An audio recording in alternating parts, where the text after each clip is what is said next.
Good afternoon, everyone. Romney Smith at WTOC for The News Now. This is where we bring you local, regional, and national stories that we're working on for you. Thank you so much for giving us just a few minutes of your time so we can catch you up on everything. We're streaming on various platforms right now. That includes our website, WTOC.com, the WTOC apps, Amazon Fire, Roku, Twitter, and Facebook. So lots of different areas you can reach us.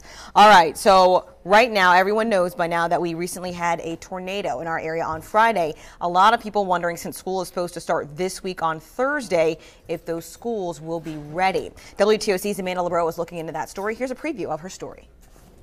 Hey guys, it's Amanda LeBreau. I was out at Marsh Point Elementary School earlier today. They have a lot of crews doing a lot of different repair work there, as you know, from Friday's tornado damage. We are still waiting on an update from the district today. We're supposed to be getting a statement from them. They said no one will be willing to speak on camera today about those repairs or the damage. Still no opening date for those students either. I did speak to a parent of a 5th grader who says they've been getting some updates, but no concrete information for if school's going to start Thursday or if there's going to be any sort of adjustments needed. But we'll keep you updated as that new information comes into the newsroom tonight on The News. As for the other schools with tornado damage, Coastal Middle School had several large trees and light poles down. The damage at Islands High School was limited to bleachers and fencing at the school's baseball and softball fields. If anything changes with any of these schools and the opening, we will be sure to let you know. Speaking of back to school, the Transportation Research Board says about 100 children are killed every year walking to or from school. That's why AAA and the Savannah-Chatham County School System are kicking off a new campaign called Schools Open, Drive Safely. Mornings and afternoons are critical times, so more school-age children were killed from 6 a.m. to 7 a.m. and 3 p.m. to 4 p.m. compared to any other hours of the day, according to the National Highway Traffic Safety Administration. And that's largely because of distracted driving and increased traffic by the cause of the start of the new year. So they have a few tips for you to be safe. One, eliminate distractions. You know that Georgia recently passed the hands-free law, so you should not be texting at all while driving.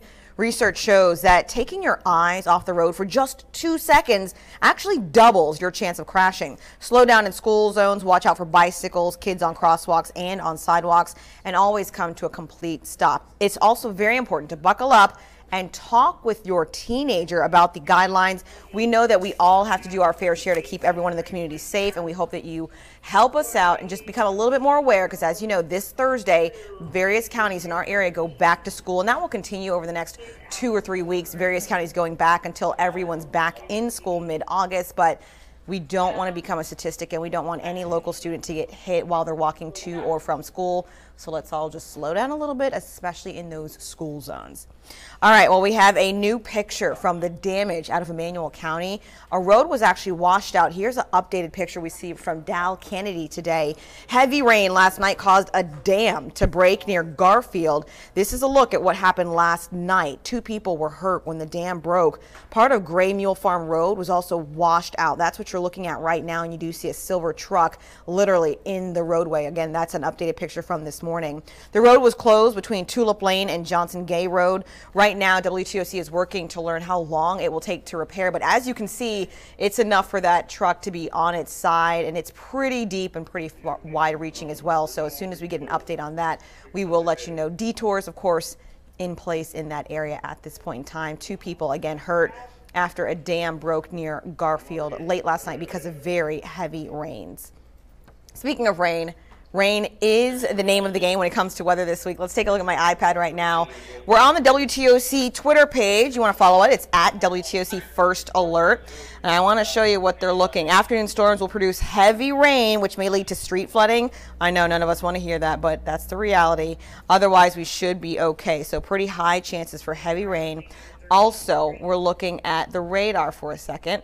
This was a little bit earlier, about 1:30, so spotty showers here and there. That's kind of what we're expecting all week long. You can always get more information on the WTOC Twitter app, as well as if you go to the WTOC weather app as well. That has an hour-by-hour forecast, live radar, future radar, and then our meteorologists also update it every few hours with a video just updating you on what's going on. So good thing to have in your possession.